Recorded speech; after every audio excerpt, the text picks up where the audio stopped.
सभी योगी भाई बहनों को नमस्कार। आज के वीडियो में हम आपको 7 चक्रास 7 चक्रों के बारे में बताएंगे। शास्त्र में एक वचन है, अष्ट चक्र नवद्वारा देवानाम पुरी अयोध्या। वैसे हमारे शरीर में 8 चक्र हैं, लेकिन 7 चक्रों के बारे में ही ज़्यादातर जानकारी है। अष्ट चक्र यानी 8 चक्र है, 8 चौराहे हैं शरीर के अंदर, और उन चौराहों से ही सारे शरीर की गतिविधियाँ संचालित होती हैं। 9 द्वार हैं। 9 द्वार कौन से हैं? अब 9 दुर्गा चल रही हैं, तो मुझे 9 द्वारों की बात सामने आ रही है। देखिए, 9 दुर्गा यानी जो 9 दुर्ग हैं आपके अंदर, उनको 9 दरवाजे भी कहते हैं। उन 9 दुर्ग की शक्तियों को जागृत करने का पर्व होता है 9 देवी पर्व। तो योगियों के अनुसार किस तरह से हम अपनी दैवी शक्तियों का जागरण करते हैं, कैसे करते हैं, तो देखिए 9 द्वार पहले सुन लीजिए आप। 2, 4, 6, 7 और 2 हैं, एक मल द्वार, एक मूत्र द्वार। इन ज्ञानेंद्रियां और कर्मेंद्रियां जो 7 है मुख्य रूप से, हालांकि 10 होती हैं, ये त्वचा अलग से है, लेकिन इन 7 ज्ञानेंद्रिय और कर्मेंद्रियों की जो शक्तियां हैं, उन्हें दिव्य बनाने के लिए, उन्हें दिव्यता प्रदान करने के लिए, उन्हें जागृत करने के लिए हम योग की शरण में जाते हैं। 7 चक्र, सबसे नीचे मेरुदंड के बिल्कुल अंतिम सिरे पर पाया जाता है मूलाधार चक्र। उससे थोड़ा ऊपर जो किडनी आपकी ग्लैंड है, वृक्क है, वहाँ है स्वाधिष्ठान चक्र। और ठीक उसके ऊपर मेरुदंड से लगा हुआ नाभि क्षेत्र के पास आपका है मणिपुर चक्र। और हृदय ग्रंथि यानी हृदय ग्लैंड्स, हार्ट ग्लैंड के पास मेरुदंड से लगा हुआ अनाहत चक्र। और वोकल ग्लैंड्स यानी कि गले में यहाँ जो जुड़ता है, वहाँ होता है आपका विशुद्धि चक्र। और दोनों आँखों के बीच में भ्रू मध्य जिसको बोलते हैं, वहाँ है आज्ञा चक्र।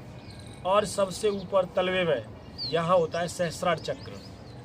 इन 7 चक्रों से गुजरने वाली हमारे शरीर की ग्रंथियाँ और नाड़ियाँ की सफाई करने के लिए हमें ध्यान का सहारा लेना पड़ता है, प्राणायाम का सहारा लेना पड़ता है। तो मैंने कल आपको मुख्य प्राणायामों में डीप ब्रीदिंग, कपालभाति, भस्त्रिका, बाह्य और अग्निशार क्रिया के बारे में बताया था कि उससे हमारे नीचे के जो प्राण हैं, प्राण, अपान, समान, इन प्राणों को जागृत करके वहाँ की ऊर्जाओं को जागृत करने के लिए बताया था। आज मैं आपको 2 प्राणायाम के बारे में बताऊंगा और 7 चक्रों के बारे में बताऊंगा। तो एक है उज्जाई प्राणायाम। उस उज्जाई प्राणायाम से हमारी जो थायराइड ग्लैंड होती है, उसका सीक्रेशन प्रॉपर होता है और उससे मेटाबॉलिज्म हमारी नियंत्रित होती है, जिससे शरीर की किसी प्रकार की बीमारी से निजात मिलती है। तो पहले उज्जाई प्राणायाम कर लेते हैं, फिर भ्रामरी प्राणायाम, और इसके बाद चक्रों के जागरण के विषय में बताएंगे। तो प्रारंभ करेंगे हम उज्जाई प्राणायाम। सबसे पहले गहरी लंबी सांस खींचेंगे, पूरी सांस को बाहर निकालेंगे, थोड़ा सा संकोच करेंगे गले को, और सांस अंदर की ओर खींचनी है। देखिए, अंदर भरा, बाहर किया, विंड पाइप को संकोच किया,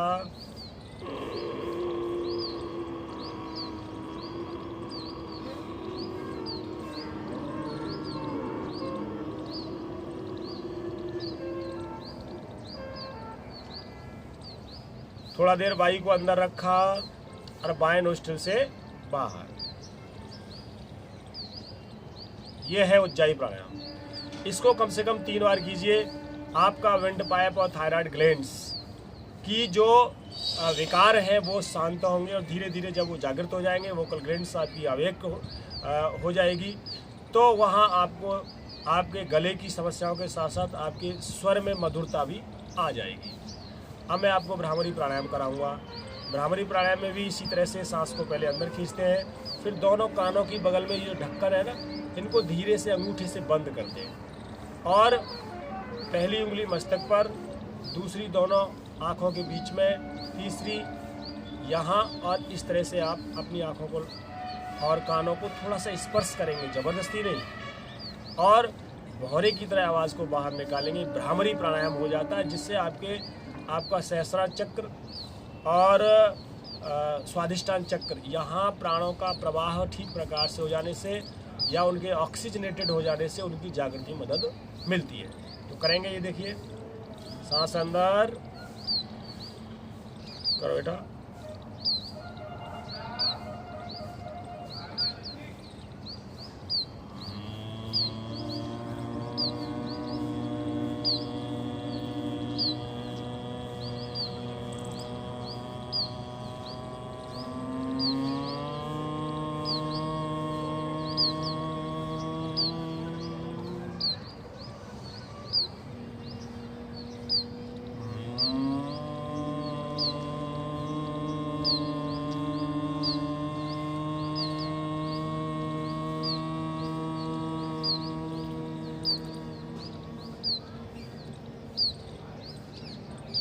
और अंत में 3 बार ओम बोलेंगे। इसके बाद आपको चक्र जागरण के विषय में समझाएंगे।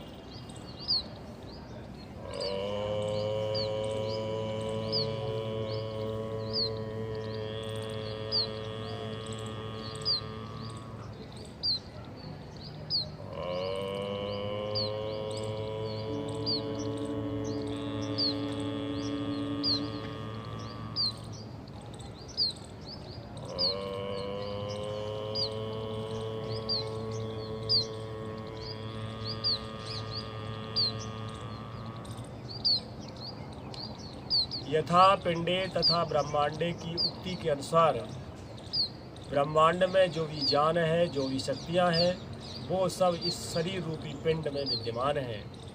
यदि हमें अपने शरीर का पूरा ज्ञान हो जाए तो फिर हमें ब्रह्मांड के ज्ञान के लिए कहीं जाना आना नहीं पड़ेगा।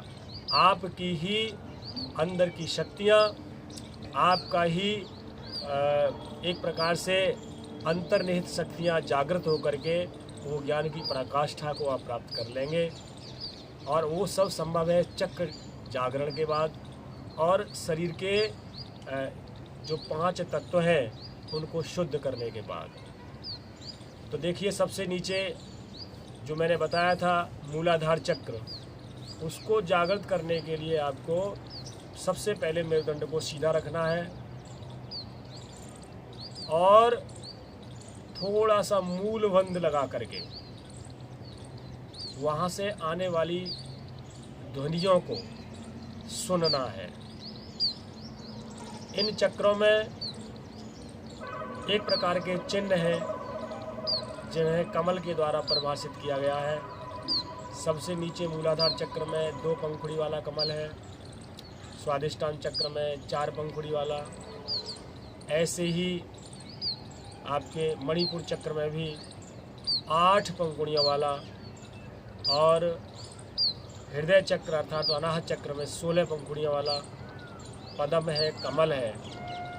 वो सब जब हमारी शक्तियाँ अधोगामी होती हैं, यानी हम विषय वासनाओं में अपने आप को, ध्यान को लगा के रखते हैं या अन्य सामान्य पशुओं की तरह अपने जीवन को व्यतीत करते हैं, तो वो शक्तियाँ आपकी नीचे की ओर प्रवाहित होकर के हमारे शरीर को नष्ट करती रहती हैं। लेकिन जैसे ही आप अपनी शक्तियों को ऊर्ध्वमुखी करते हैं ध्यान के माध्यम से, प्राणायाम के माध्यम से, तो वो शक्तियाँ प्रखर होकर के आपको धीरे धीरे मूलाधार चक्र से स्वादिष्टान, स्वादिष्टान से मणिपुर, मणिपुर से अनाहत, विशुद्ध, आज्या और सहस्रार चक्र, इनके पास जो भी कमल पंखुड़ियाँ हैं वो जग करके ऊपर की ओर ऊपर मुख हो करके और ब्रह्मांड में व्याप्त प्राणों से अपने आप को कनेक्ट करके और सीधे सीधे संपूर्ण ब्रह्मांड के ऐश्वर्य को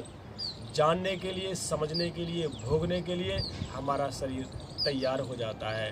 तो आप ओम के जप के द्वारा और ध्यान से ये काम कर सकते हैं। तो एक बार आप देखेंगे किस तरह से आप ये क्रिया कर सकते हैं। बिल्कुल सांसों पर धीरे धीरे ध्यान रखते हुए ओम का पहले तो जप किया जाता है आपकी खरी बुद्धि द्वारा, यानी कि वाणी के द्वारा। धीरे धीरे फिर वो वेखरी हो जाती है, आप मौन हो जाते हो और मौन के पश्चात जो ओम की अंतर्निहित ध्वनि आपके शरीर में व्याप्त है उसको सुनने के पश्चात और जब आपके प्राणों का संपर्क विश्वव्यापी प्राण से हो जाता है तो वो चक्र जागरण प्रारंभ हो जाता है। आप थोड़ा सा देखेंगे।